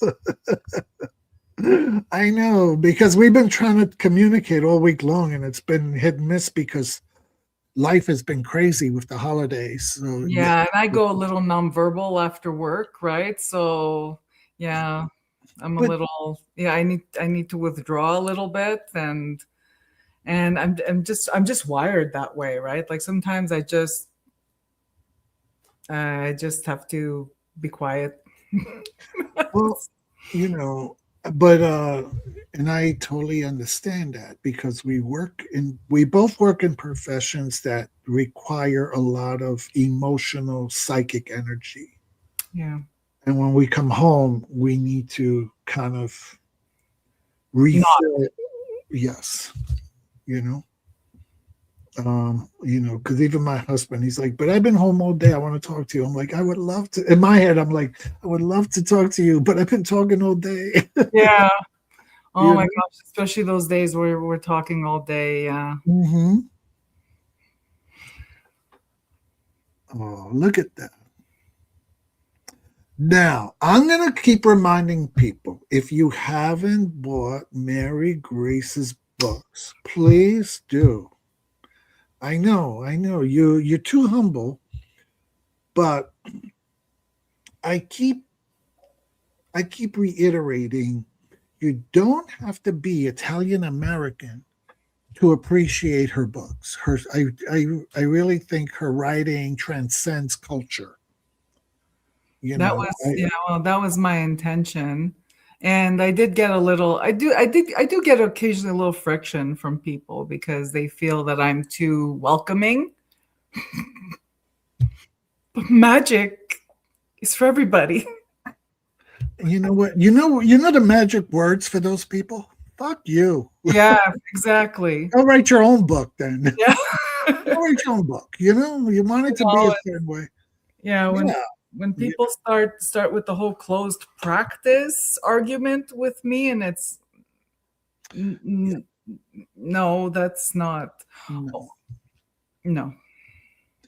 No, and people, who know me, I'm all about, inclusivity. Yeah, and you share a lot on your I'm a channel. man in a dress. Who am I to be biased You're or stunning, though. thank you. But if I'd wear a dress too if I looked like that in a dress. thank you. You make me blush. It's not just the makeup, it's not just the rouge. You're actually making me blush. No, but for real, I created a channel that was created an environment where people can be authentic and be themselves. They don't have to come in with pretense So for me, I'm all about disbanding gatekeeping. But what I wanted to mention, well, while we're on live together, is the language that you use on your channel and the language that you use regularly is very broad. You use very broad magical language so that to open it in, you make everyone feel welcome. Oh, And what's happening, because we've been around for a while, right? Remember in the 80s was New Age. Mm-hmm. Mm-hmm. Yes. And I like when you use the New Age language because I view New Age as folk magic.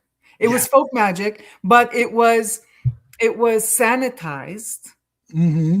able to sell to the masses. Mm-hmm. So I love when you use words that are new age coded, like guides. And oh, when I hear you say that, you bridge. That's what I mean. You bridge the gap. Oh, well, thank you. There isn't enough of that. Yeah. Everyone's in their silos now. Everything has to be like, categorized and specific. I'm this. Right. I practice this kind of magic, and this is the language I use, Yes. instead of bridging the different belief systems Yes. Yes. that all have that current of magic. Yeah. Like you use terms like affirmation. Like I know, I just love it. I love that you bring it all together like that. So thank you for doing Oh, that. thank you. Yeah. You know, That's what drew me to you immediately, was your language. Immediately. That's it wasn't that I cursed like a truck driver. okay. It wasn't that. It was that too. that other language. Okay, maybe that was the first thing.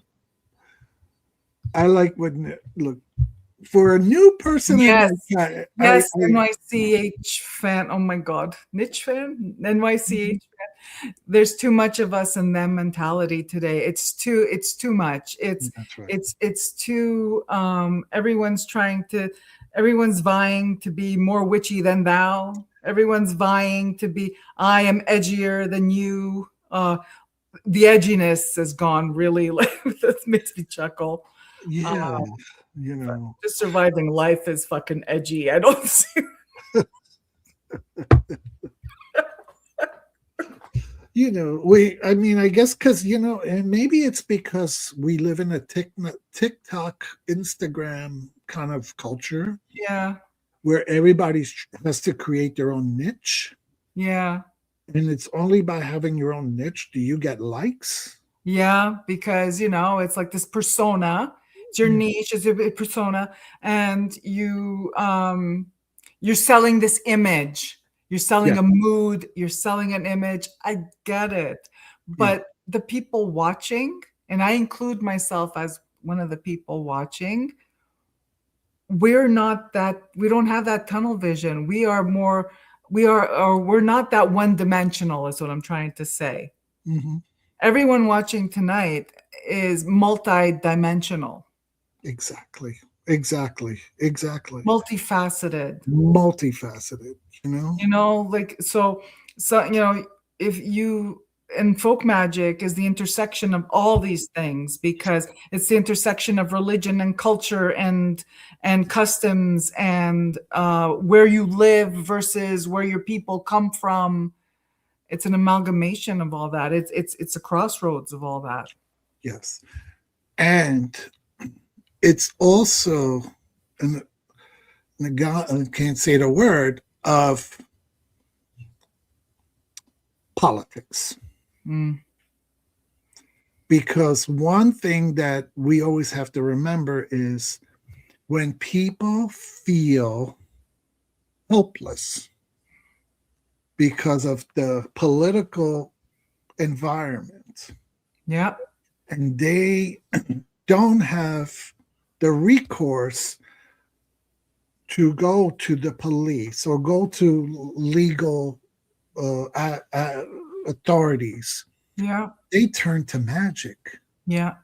When they run out of, when they don't trust their politicians and they don't trust their police and they don't trust their clergy and they don't, absolutely. Which goes back to an hour and a half ago when the three wise men went to the village. They didn't go to the authorities. Did they knock? Yeah.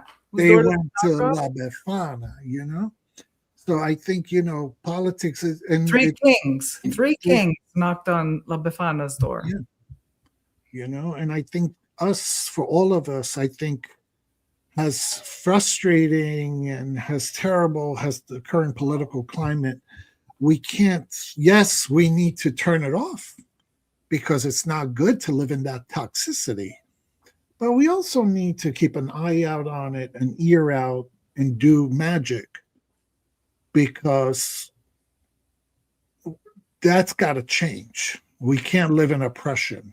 And we cannot also feel defeated. We can't let ourselves be defeated by the fact that we can't change the world. That's We right. can help our neighbor. That's right. We can help the people that, depending on our whatever our occupation is, the people we serve. Yes, We can help within our community. that's right.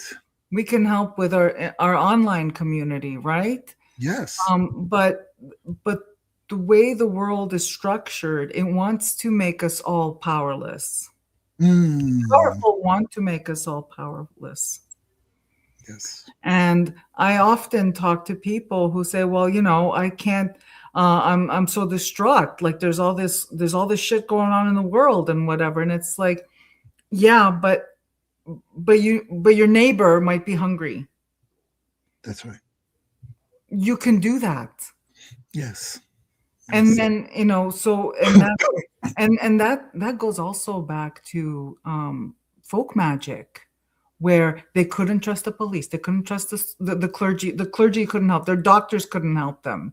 They turned to their spirits, they turned to each other and community. Hmm. Hmm.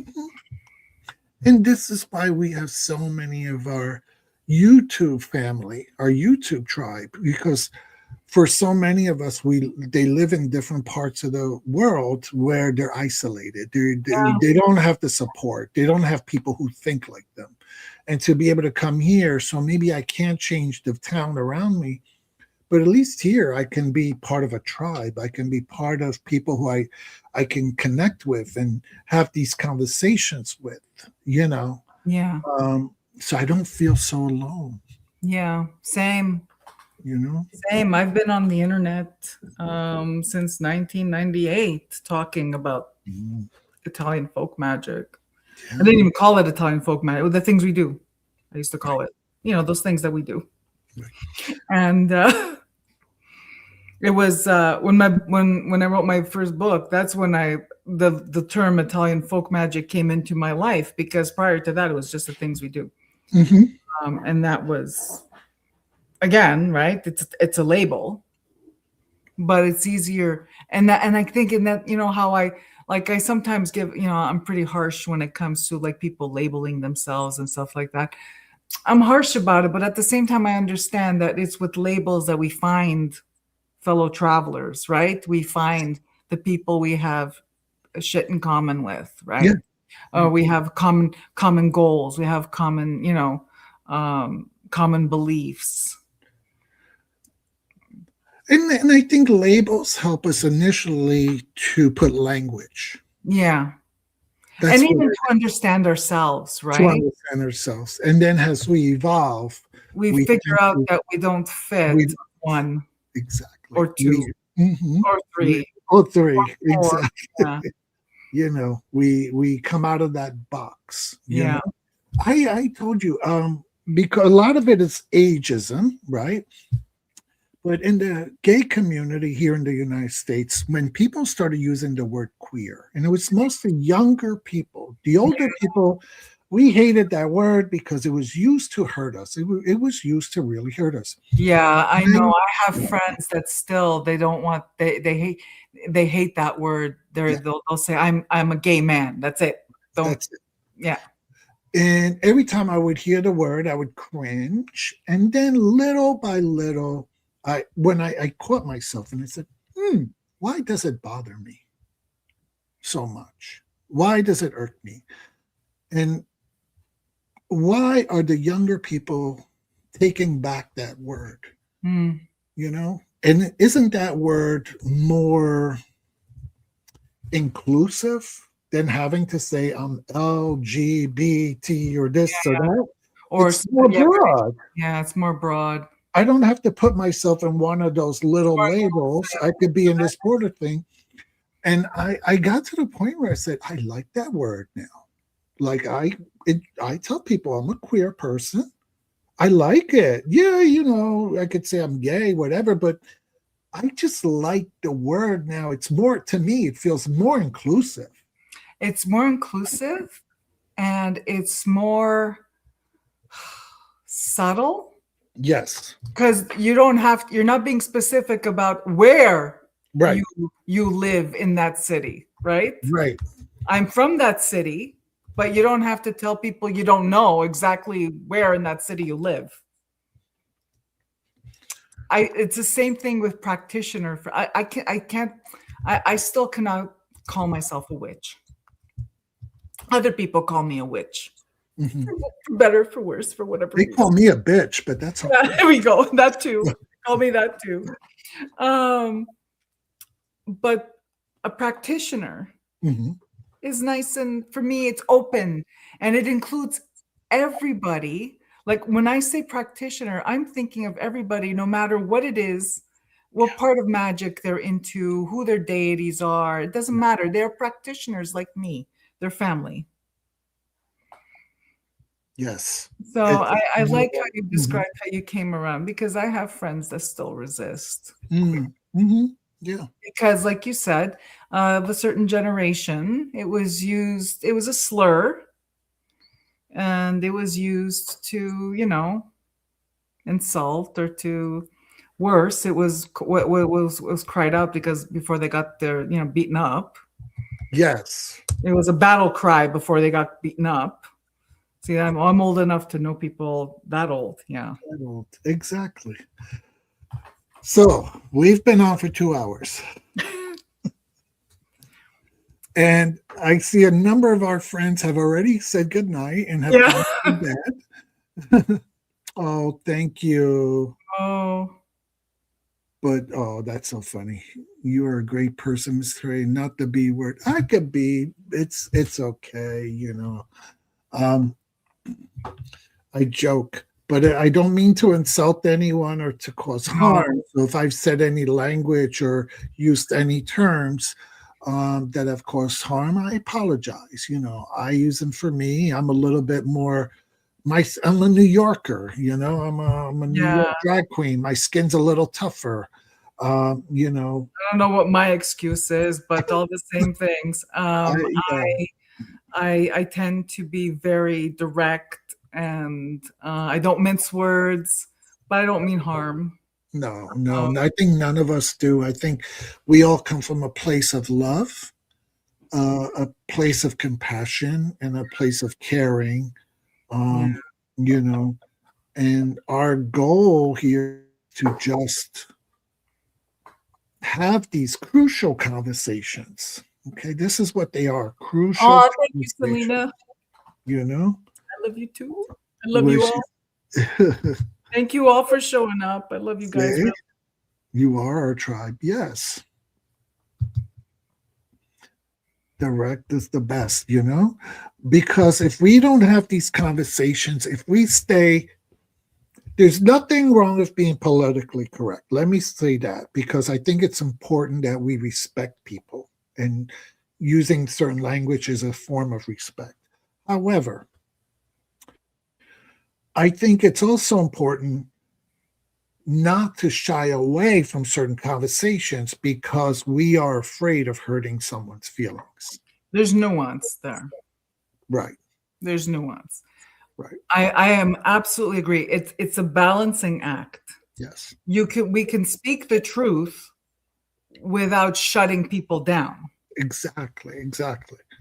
Because if you don't have these crucial conversations, then it's all superficial. It's all Yeah. superficial bullshit. Yeah, and a lot of what we see in the superficial bullshit is Yes, actually superficially they're saying all the right things, but inside they're rotten to the core. exactly. Exactly. They're hateful and rotten to the core. Yes. My favorite people are people who can turn around and say, you know, fuck this shit. Or, where's your tits? Or where's this? Where's that? Be yourself. Put it out there. Be authentic. My favorite people are the people that will show their vulnerability or their confusion when it comes to things they don't know, like when it comes to race issues Yeah. and gender issues, but they're willing to try, and they really they genuinely love their fellow man. They just don't have the language for it, or they were raised in an environment where they weren't exposed to things that were different. See, those are my people, because they are trying Yeah. without being fake. Yes. Yes. They're showing their vulnerability. They're willing to express their vulnerability and their lack of knowledge, even ignorance, because ignorance just means you don't know. It doesn't mean it doesn't mean you're a douchebag. Right. It just means you don't know. And my God, I dropped a douchebag. I love it. I love it. It finally came out. I was waiting 2 hours for That's that actually word. my favorite word. We went from Merry Christmas to douchebag all in 2 hours. I don't think I ever said douchebag on my own channel. If there's anyone here, you could probably fact check that. But I'm pretty sure I have never done that. So here it is. But like you said, people that are, we can have the difficult conversations. Yes. And instead a lot of what is branded political correctness today is the polite language to not discuss it. Yes. To not acknowledge it. Right. Let's pretend it's not there. Right. Exactly. Meanwhile, people are suffering. And meanwhile, people are suffering. Right. Yeah. I mean, I'm kind of, part of today's conversation was unpacking this story, because it's almost like, hey, let's call out the status quo of this cute little charming story that we read about in what's being packaged and sold to us. Right. In this cute little friendly, like, oh, here you go. Be a cute little girl, boy, and get a little treat. Be bad, you get cold. Da, da, da, da, da. And it's like, wait a minute. Like, no. Let's call out the patriarchal, misogynistic society that took this goddess from a previous pre-Christian religion and disguised her or eliminated her because they were afraid of a strong, powerful female figure. Taking generosity and fertility and perverting it into capitalism and consumerism, because that's what it is. And conservative dogma. Yeah, it's like taking generosity and all that stuff and fertility and just perverting it like that, which is what it did. Yeah. This to me is, and Heather, she does a show called The Divine Feminism. And to me, studying and learning and unpacking the story La Befana is a version of the divine feminism. Yeah. I'm so glad that you reached out to me and asked me to come on today and talk about that story, because you had me thinking about it before, right? Like just when you introduced the idea to me, I'm thinking, La Befana, like why? And it gave me, I pondered it a bit, right? And it was like I started to unpack it a little bit myself, thinking, why does Kumara want to talk about that? Yeah. I think it was I'm going to have to end it because you and I can go on for hours. I think our people need to do other things. I know. For me, it was a beautiful conversation. Me too. I've been eyeing the chat, and I think there's 32 people still heavily involved in listening to this. Just so you know, every time I'm on with you, I get a lot of people who watch it, and the likes and everything are so high, and it's like people love your chemistry. They love you, and they love your knowledge and who you are as a person.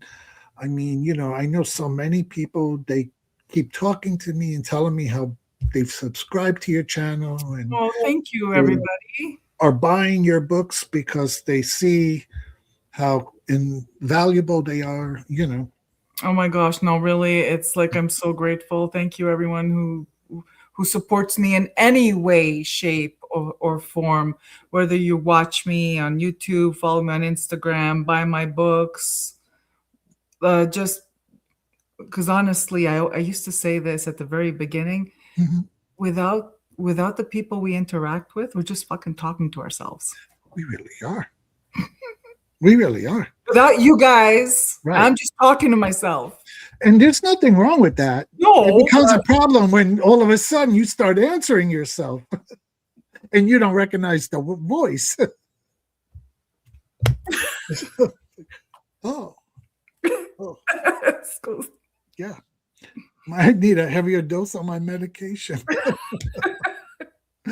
Oh my God. Somebody just wrote something really sweet about you. What did they say? Selena, we really do love you. Aw. thank Archive, you. you know, Thank you. I really feel blessed to be here. Thank you. there's a lot of wonderful people. I just feel bad that you live all the way up in Canada. I want to be able to send you so many things. But not just Canada. I'm on the opposite side of the freaking continent from Yeah, you. Yeah. you're all the way over there, But I while we're here, I just want to thank everybody who's been part of the Pay It Forward postage. So for the holidays, December I sent out. I made little gifts. I made the oils and the salves, Hmm. and I've mailed those packages out. And I've asked people if they wanted to, no obligation, to make a donation for postage. And I've had a great response. And I want to thank everyone because that's the Pay It Forward postage. So what that's going to do is you're helping to pay it forward to send a gift box to someone else in our tribe.